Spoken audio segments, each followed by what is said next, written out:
योग्यता से अपनी बात को हम लोग शुरू करते हैं कि योग्य कौन है। योग्यता की बात करें तो योग्यता में सबसे पहले आयु की अनिवार्यता पूछी जाती है कि आयु कितनी चाहिए। एक एक पॉइंट समझते चलें। आयु, वो व्यक्ति जो 21 वर्ष की आयु पूरी कर चुका हो और 40 वर्ष की आयु से कम हो, अर्थात 21 से 40 वर्ष की आयु का जो भी व्यक्ति होगा उसे क्या माना जाएगा, योग्य माना जाएगा इस परीक्षा को देने के लिए। आशा करता हूं चीजें आप लोगों को अच्छे से समझ में आ रही होंगी। अब आती है शैक्षिक योग्यता। देखना बच्चों, शैक्षिक योग्यता की बात करें, शैक्षिक योग्यता अगर आपने इसकी तैयारी ईमानदारी से कर रखी है तो आपको आरओ सहायक समीक्षा अधिकारी और समीक्षा अधिकारी का अलग से किसी तैयारी करने की आवश्यकता नहीं होगी, क्योंकि सब कुछ इसके अंदर निहित है। आइए शैक्षिक योग्यता की अगर बात करते हैं तो यहां पर थोड़ा सा अलग दिखाई देता है।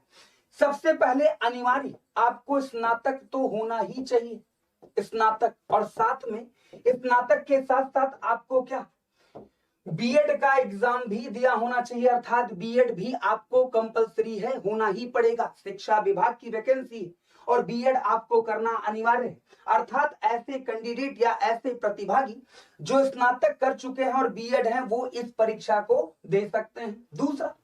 दूसरा है कि अगर जिसने एलटी डिप्लोमा ले रखा हो स्नातक के साथ, एलटी डिप्लोमा वो भी एलिजिबल होगा क्या इस फॉर्म को भरने के लिए। पहला व्यक्ति क्या, अगर स्नातक के साथ बीएड है तो जरूरी नहीं है दोनों का, एक अगर इनमें से आप फुलफिल कर रहे हैं तो आप परीक्षा देने के एलिजिबल है। तीसरे की अगर हम बात करते हैं, तीसरे की तो कहा जाता है कि स्नातक के साथ अगर आपने स्नातक के साथ क्या, अगर कोई सर्टिफिकेट ले रखा हो किसका, एजुकेशन विभाग का, अर्थात पढ़ाने के लिए गवर्नमेंट ने आपको सर्टिफाई कर रखा हो कि हाँ आप पढ़ा सकते हैं, तो आप इस तरह से कुछ और इस शैक्षिक योग्यताओं को लेकर बात चल रही है, समय समय पर अवगत कराऊंगा कि और किसको क्या मास्टर डिग्री वाले को भी एलिजिबल कर दिया जाएगा। अर्थात जो व्यक्ति मास्टर डिग्री कर रखा अभी तक नहीं, हो सकता है कि आगे चलकर कहते हैं जिसने पीजी कर रखा हो 1% बाउंडेशन कर दे कि हाँ अगर किसी ने इतने परसेंट के साथ कर रखा हो मास्टर तो उसे फॉर्म भरने का एलिजिबल माना जाएगा। दो चीजें समझ में आई होंगी। पहला तो ये कि आयु कितनी होनी चाहिए, तो 21 से 40 शैक्षिक योग्यता ये होनी चाहिए। आगे चलते हैं। किसी भी प्रकार के कंप्यूटर डिप्लोमा वगैरह की चीजें नहीं मांगी गई हैं, अर्थात कंप्यूटर डिप्लोमा से संबंधित बातें नहीं मानी थी। आगे चलते हैं। परीक्षा की अगर बात करें बच्चों तो परीक्षा दो प्रकार की है। एक है जिसको हम लोग कहते हैं प्रारंभिक परीक्षा और दूसरा मुख्य परीक्षा। साक्षात्कार इसमें नहीं है। प्रारंभिक परीक्षा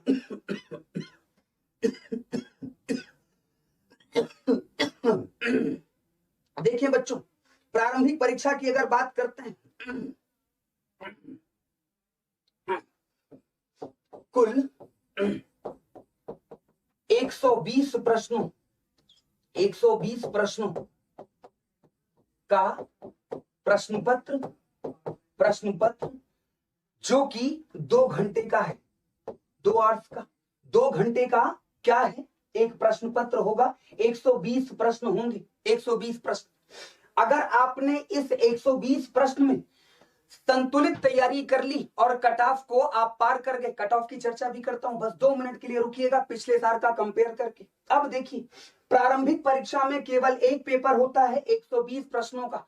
होता क्या है इसमें, मुख्य परीक्षा के विषय में भी जानेंगे। 400 अंकों का प्रश्न है, इसका डिवीजन हम 2 तरीके से करते हैं, 200 प्लस 200।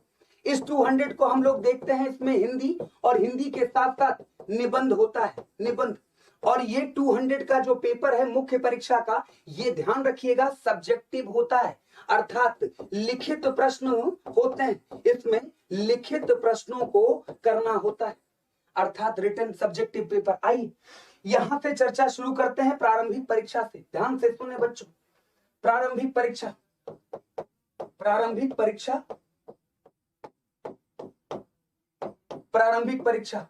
पिछले वर्ष जो पेपर हुआ था, अर्थात पिछली बार जो पेपर हुआ था 2019, उसमें अगर आप लोग देखें तो किसका वेटेज किस हिसाब से था, यहां ध्यान रखना, ये जीएस प्लस मैथ और रीजनिंग एक ही साथ होते हैं बच्चों इसमें, अर्थात इसमें मैथ और रीजनिंग के भी प्रश्न पूछे जाते हैं, उसके लिए कोई अलग पेपर नहीं होता, उसी 120 प्रश्न में ही ये निहित होते हैं। आइए समझने की कोशिश करते हैं क्या क्या होता है इसमें जीएस में। तो सबसे पहले समझिए क्या हम कहते हैं, भारतीय इतिहास, भारतीय इतिहास प्लस राष्ट्रीय आंदोलन, एक में ही राष्ट्रीय आंदोलन, आंदोलन, भूगोल, पूरा भूगोल, पूरा भूगोल का मतलब होता है कि आप भौतिक भूगोल की भी रखेंगे, भारत का भूगोल भी रखेंगे और साथ ही साथ जो विश्व का भूगोल है उसको इसमें रखेंगे। तीसरी चर्चा करते हैं, तीसरा जिसको कहते हैं राज्य व्यवस्था, राज्य व्यवस्था। चौथे पॉइंट की बात करते हैं जिसको अर्थव्यवस्था कहा जाता है, अर्थव्यवस्था।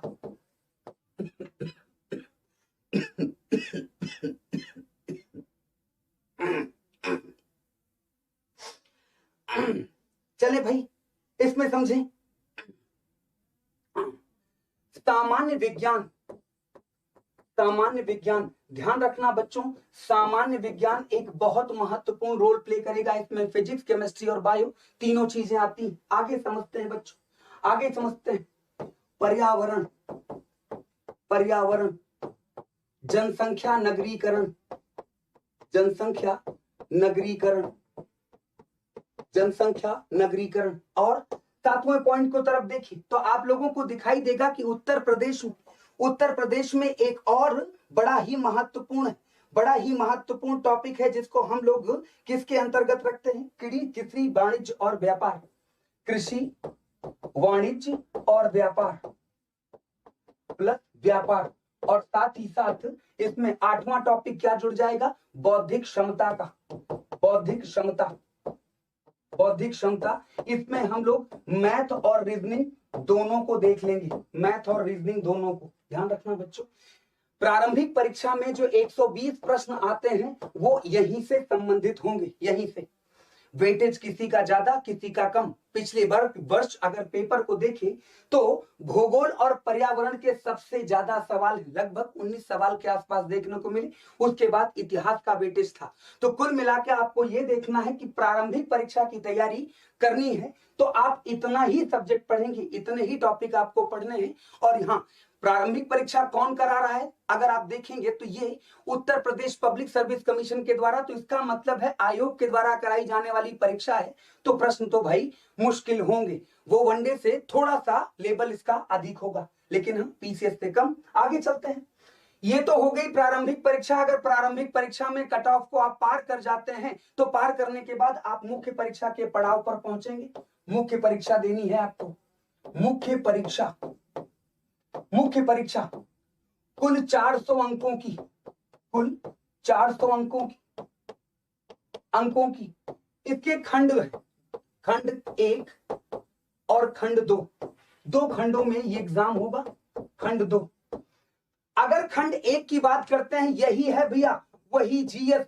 अब इसमें मैथ और रीजनिंग को निकाल फेंकिए, बाकी सारे के टॉपिक भाई भारतीय राष्ट्रीय आंदोलन, इतिहास, भूगोल, पॉलिटिकल साइंस या जिसको राज्य व्यवस्था कह देते हैं, पॉलिटी अर्थ, ये बिल्कुल वैसे का वैसा ही है। लेकिन इसमें क्या कर दिया गया है, थोड़ा सा परिवर्तन है बच्चों, थोड़ा सा परिवर्तन है। देखिए भाई, इसमें कहा जाता है कुल 40 प्रश्न पूछे जाते हैं और 40 ये लिखित प्रश्न होते हैं बच्चों। लिखित प्रश्न कैसे कैसे, इसको भी समझिएगा कैसे कैसे।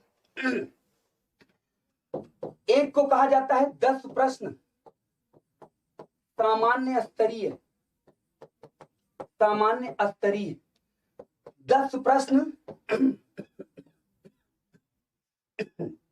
लघु उत्तरीय, लघु उत्तरीय और 20 प्रश्न अति लघु उत्तरीय, अति लघु उत्तरीय। मैं आपको समझाता हूं, मैं आपको समझाता हूं कैसे कैसे होता है। ये है 125 वर्ड का आंसर, ये है 50 वर्ड का आंसर और ये है 25 वर्ड का आंसर। आप कहोगे गुरुजी हमें कैसे पता चलेगा क्या है? मैं तुमसे सवाल रखता हूं तीनों का। अगर तुमसे एक सवाल पूछा गया कि मोपला विद्रोह कहां पर हुआ था और किस किस सन में हुआ था, यह अति लघु उत्तरीय है। तुमसे अगर पूछ लिया गया कि मोपला विद्रोह के कारणों की विवेचना कीजिए, तो भैया ये हो जाएगा प्रश्न लघु उत्तरीय अर्थात 50 वर्डों में। अगर तुमसे पूछ लिया जाए कि मोपला विद्रोह का असहयोग आंदोलन के साथ संबंध क्या है और उसको व्याख्या पूछ ली जाए, तो ये 125 वर्ड का अर्थात प्रश्न वही है, बस पूछने के तरीके में परिवर्तन हो जाएगा, उसी के हिसाब से हम वर्डों में बांट लेंगे। ये 40 प्रश्न इसके अंतर्गत होते हैं, 10, 10 और 20। अर्थात एक चीज तुम्हारे लिए लाभकारी होगा बच्चों, क्या? जो छोटे प्रश्न हैं उनकी संख्या और उनके अंक ज्यादा हैं, इसलिए आप लोग अगर थोड़ा सा प्रयास करेंगे तो इतनी चीजें तो आप लोगों ने पढ़ी हुई हैं कि आपको पता होता है। खंड 2 में अगर देखें, खंड 2 में देखें 200 अंकों का अगर पेपर है, ये ध्यान रखिएगा, ये 200 अंक का है, 200 अंक का। 400 में से अगर 40 क्वेश्चन आप करते हैं 200, और यहाँ खंड 2, इसमें तुम लोग थोड़ा सा परेशान होते हो। क्यों परेशान होते हो बताऊं? पहला है हिंदी और दूसरा है निबंध।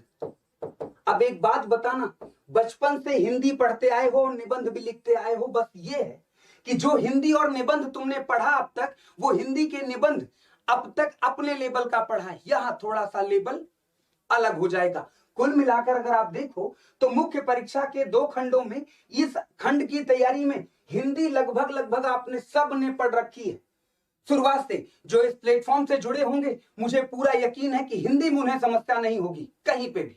हाँ, निबंध में समस्या हो सकती है, शायद आपके लिए नया लगे, कोई बात नहीं, लेकिन अगर यहां हिंदी और निबंध पढ़ लिया, आरओ में उड़ा के आओगे, आरओ में उड़ा के आओगे, तुम लोअर पीसीएस में उड़ा के आओगे, क्योंकि जीएस के साथ इतनी गंभीर तैयारी के साथ अगर तुम पढ़ रहे हो तो तुम्हारे लिए आसान होगा। फिर से एक बार तुम लोगों को रिकॉल करवा दूं, प्रारंभिक परीक्षा 120 प्रश्नों के साथ यही इतने ही टॉपिक के साथ पढ़नी है।